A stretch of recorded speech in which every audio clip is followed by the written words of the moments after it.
Los Angeles Clippers 103-88 para cima do Los Angeles Lakers.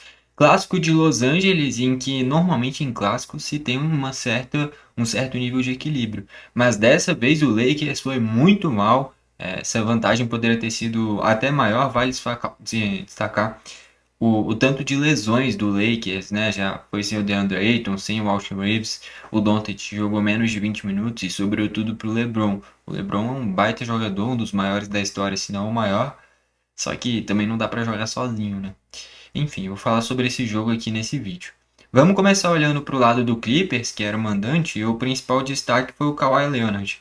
Fez 32 pontos, além de 12 rebotes, e uma característica do Kawhi e do Harden, que foram os principais jogadores do Clippers no jogo, é que o aproveitamento de arremessos deles foi ruim no geral, né? Então, ó, o Kawhi fez 32 pontos, mas o aproveitamento dos arremessos foi 8 de 24. É basicamente o quê? 33% de aproveitamento. Não é um aproveitamento muito bom, mas ele foi o maior pontuador do lado do Clippers e foi importantíssimo dentro do jogo.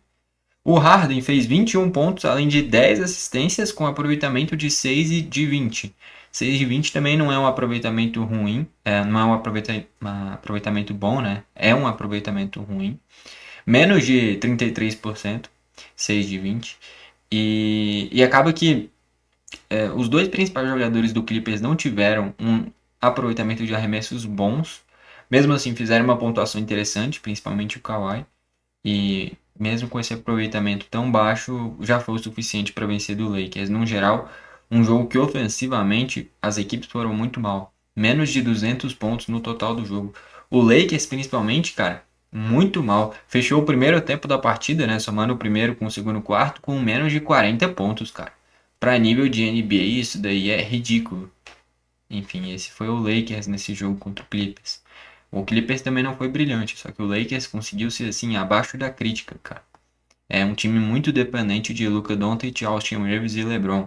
E sem o Austin Reeves e sem o Doncic, ficou tudo pro LeBron. E aí não foi o suficiente. Uma coisa que eu quero destacar do Harden é que tem uma jogada típica dele que pra mim ele é o melhor jogador da história nesse quesito, que é de matar uma bola tripla e conseguir o end one, conseguir cavar uma falta na execução da bola tripla. Para mim ele é o melhor da história nesse quesito. E ele fez uma cesta no jogo dessa forma assim magistral, conseguindo matar a bola tripla e arranjar mais o lance livre.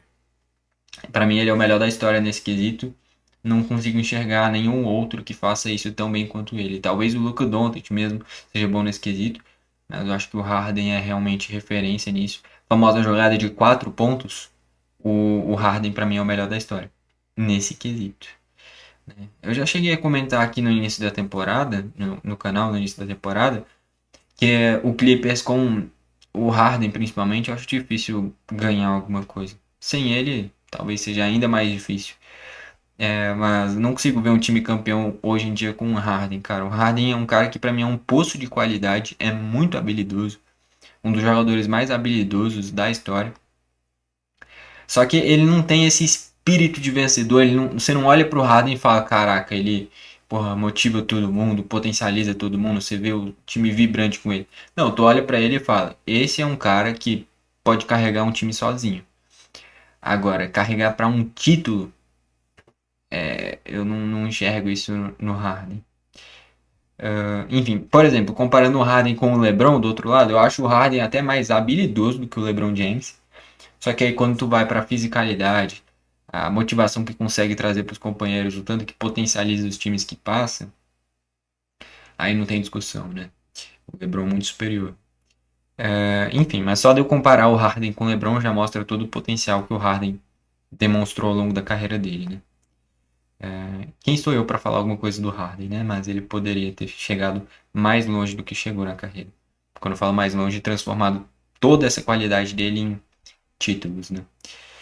Depois foi o John Collins com 17 pontos e 12 rebotes, também agregou, teve bastante imposição. Só nessa escalação inicial do Clippers estou falando de dois caras com duplo-duplo olhando para rebotes. Olhando para assistência ainda tem o duplo-duplo do Harden, né? Três duplos-duplos nessa formação inicial do Clippers. o Lakers é muito dependente de 4 jogadores, na minha visão. Os 3 que fazem o time ofensivamente funcionar, que é o Doncic, o Austin Reeves e o LeBron James. Os 3 em quadra é um time muito difícil de ser batido porque é muita qualidade junto. E o DeAndre Ayton, que é um cara que faz uma bela temporada e consegue ter uma imposição física muito grande nesse time, tanto na defesa quanto no ataque. E sem o DeAndre Ayton, não consegue ter essa imposição a ponto de, tô falando aqui do Kawhi e do John Collins somados terem 24 rebotes. Enfim, depois o Chris Dunn com 8 pontos além de 6 rebotes e o Zubat 5 pontos. O Lakers deu sorte que o Zubat jogou também só 10 minutos, cara. Se o Zubat jogasse o jogo inteiro enfrentando o Jackson Hayes, cara, talvez essa vantagem, provavelmente, aliás, essa vantagem teria sido ainda maior, né? Enfim, olhando para o banco, o Brook Lopes veio muito bem do banco. Ele fez 11 pontos além de 5 rebotes, matou 3 bolas triplas. Veio muito bem do banco. No geral, ele foi um belo reforço trazer ele do Milwaukee Bucks. Olhando pro Clippers, ganhou um grande cara para rotação. Olhando pro Brook Lopes, eu achei uma escolha ruim. O cara saiu de titular do Milwaukee Bucks para reserva do Los Angeles Clippers. E ele muitas vezes vai brigar por posição com o John Collins. E o Collins é mais novo, tem mais intensidade.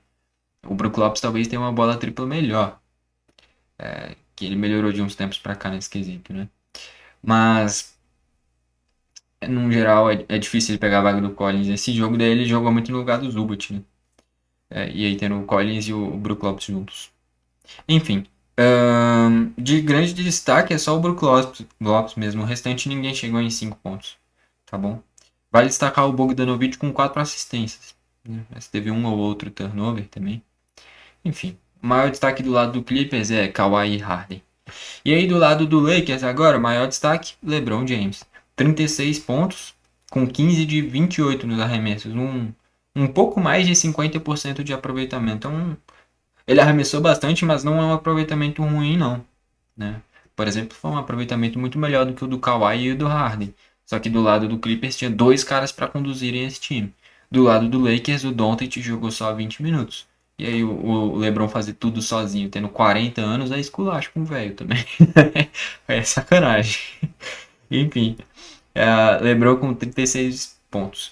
Depois já é o Doncic. O Doncic jogou 20 minutos e mesmo assim foi o segundo maior pontuador do Lakers, empatado com o Jake LaRavia. Daqui a pouco eu chego no LaRavia, que foi um dos melhores do Lakers, inclusive. Mas enfim, o Doncic com 12 pontos, além de 5 rebotes, ele teve 4 de 13 nos arremessos, mas jogou só 20 minutos. E ele hoje é o principal jogador desse time do Lakers. Sem ele, acabou. Né? Enfim, depois foi o LaRavia, que nem eu falei, com 12 pontos, 11 rebotes e 6 assistências. Esse talvez tenha sido o melhor jogo do LaRavia com a camisa do Lakers. Foi um dos melhores, está no top 5 dele, com certeza. Ele que veio do Memphis nessa temporada, né? Enfim. Depois do LaRavia foi o Jackson Hayes com 8 pontos, além de 5 rebotes, que nem eu falei. Se o Zubat jogasse mais tempo, a vantagem provavelmente teria sido ainda maior. Que o Jackson Hayes faz uma temporada boa também, sendo um bom reserva para o DeAndre Ayton. O Jackson Hayes de titular não é o suficiente. Agora, para ele ser um bom reserva para o DeAndre Ayton, beleza. Só que ele ser titular do Lakers que não é o suficiente. Né? E aí, fechando essa formação inicial, o Marcus Smart ficou devendo muito. O Marcus Smart foi muito mal, um dos piores jogos dele com a camisa do Lakers. 5 pontos e 4 rebotes, com 1 de 12 nos arremessos, sendo 0 de 9 na bola tripla. Um aproveitamento patético do Marcus Smart. Sem Austin Reeves, sem o Luka Doncic, era pro Marcus Smart ser esse companheiro do LeBron. E aí, quando o cara que é pra te ajudar faz 1 de 12 nos arremessos, é difícil pensar em vitória com isso, né? E aí, dos bancários, dá pra destacar aqui só o... Não, só não, né? Tem o Vanderbilt, que pegou 5 rebotes. Mas de maior destaque aqui o Nick Smith Jr. com 9 pontinhos. No geral, cara, o Lakers largado. Um jogo com muitos desfalques, né? Se a gente olha para essa escalação ideal do Lakers, tava sem mais da metade dessa formação inicial, porque já foi sem o Austin Reeves, já foi sem o DeAndre Ayton, já foi sem o Hashimura. Os outros dois titulares seriam o Doncic e o LeBron, né? E aí o Doncic ainda jogou menos da metade do jogo. Ficou só o LeBron dessa formação titular do Lakers. Foi um Lakers todo remendado. Eu sei que tem muitas críticas a se fazer pro time, mas, pô, quase que o time inteiro sendo desfalque, é difícil querer cobrar algo dessa forma, né? A parte física dos jogadores ficou a desejar e é por isso que não jogaram e o Lakers sentiu muita falta deles. Principalmente do Doncic, que jogou muito pouco tempo. Mas dos 5 titulares, foi pro jogo sem 3 deles e ainda perdeu o Doncic logo no início da partida. Continuou dentro do jogo. Então, assim, o LeBron fez um grande jogo, teve um aproveitamento e um jogo no geral até melhor que o Kawhi e o Harden, só que o coletivo do Clippers foi melhor. E olha que a temporada do Clippers é horrorosa. Só que o Lakers, todo desfalcado, todo remendado, não conseguiu dar a volta por cima e com isso, vitória do Los Angeles Clippers. Bom, foi esse o vídeo, valeu e falou!